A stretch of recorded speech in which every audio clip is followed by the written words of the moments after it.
Rev up your engines!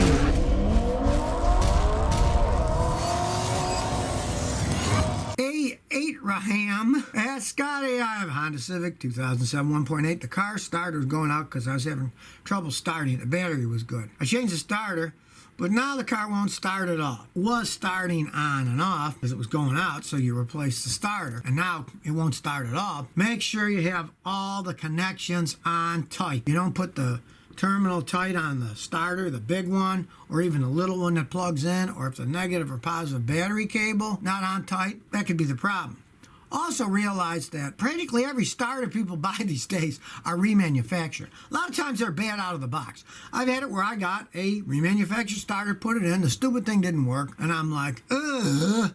And then I just take the starter off the car and I hook it up to my 1,000 amp Mercedes battery, use jumper cables, do it on the cement floor, and then I find out nothing happens. I know the starter's no good. It could just be you got a bad starter. Now, if you do have an anti-theft system on that car, make sure that you've turned it off with your fob, because a lot of times taking a battery terminal off, changing the starter, the alarm system will activate it and it'll never start. So make sure that the alarm system's off too. It'll never start with the alarm system off. That's just how they're designed. Sometimes it'll do that. If you got a fob that you push, do that.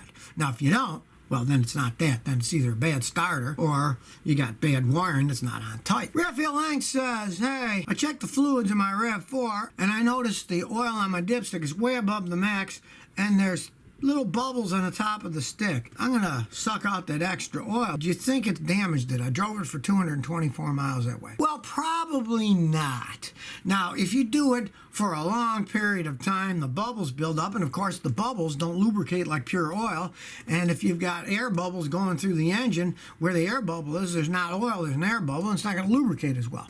But from my experience with those 224 miles driving that way isn't going to really hurt anything. The other thing you want to check too is, it's 2008, so it's 12 years old. You want to make sure that you're not losing any coolant, maybe a head gasket's leaking, because that can get bubbles in the oil too. But if it isn't, and you suck it out and it runs fine, that small amount of mileage driving that way probably didn't hurt anything at all. King is good as Scott, and my car runs weird when I turn the eco mode on. I tried it a week, XD, it's better to just turn it off. It's sluggish and sometimes jerks. Yeah, you're better just to turn it off than leave it off. All that stuff is computer controlled. When you push the eco mode, it sends the computer into a mode where it's going to shift earlier to get better gas mileage, and it changes a lot of the parameters of how the vehicle runs. And if you put it in and it runs weird, just don't use that mode. Who knows what the actual problem behind it is. Pray that it's only going to stay in the eco mode, because if it runs perfectly fine in the other ones, just drive it in the other ones and don't push your luck, because if a system like that completely breaks down, then you're looking at generally a ton of money with computer modules. Even something like a transmission needs an overhaul. Just like you say you got a car that's got an overdrive button to turn the overdrive, and when you turn it on, the transmission shifts weird, and you turn it off and it doesn't, just turn it off and drive it that way and see how long it lasts. Because fixing that stuff generally gets into really high dollar stuff. Ron Struck Ford F-150 says, Scotty, I got a Ford F-150 XL 2004. It'll crank and start, then it shuts off, and all the dash lights flash erratically. Do you have any suggestion? Right there. You say the dash lights flash erratically. The first thing I would do would be have the battery load tested and the alternator load tested. If either of those are weak, it'll do that. A known problem on those is the battery terminals often will corrode, and the wires that come off of them can get corrosion. They don't get enough power. It can do exactly that. Sometimes it's as simple as changing the battery terminals out on it.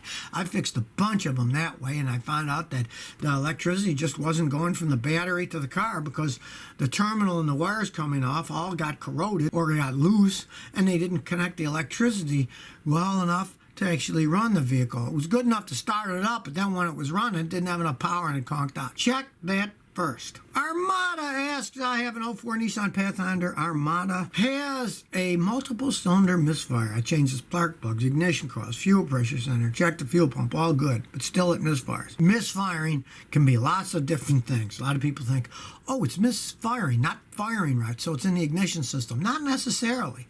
If you have a head gasket that's starting to blow, it's going to misfire. If you have fuel injectors that aren't working right, you're going to have a misfire. So there'd be two things that I'd say to do first. The first thing would be do a block leak test. I got a video how to tell if your head gasket is blown. Watch that. You can buy the little kit for $30 from Amazon. Do it yourself if you want. It's a simple test. If that's blown, then you got to decide, do I want to really work on an engine, and then you probably just get rid of the vehicle. The next thing is, if it's not blown, have the fuel injection system pressure cleaned. You can try cleaner in a gas tank, but that's not all that strong. We mechanics have a pressurized machine. We hook it up to the fuel rail, runs pure cleaner to the fuel injectors, and I've seen sometimes that'll fix it entirely. But do those two tests first, because those are the most common things that go wrong with those. Other than the ignition coils, and you said you replaced the ignition coils, so it's not going to be the coils if you replaced every single one of them. Don't just go and replace a few. If you replace them all, then you don't have to worry about the coils anymore. So if you never want to miss another one of my new car repair videos, remember to ring that bell.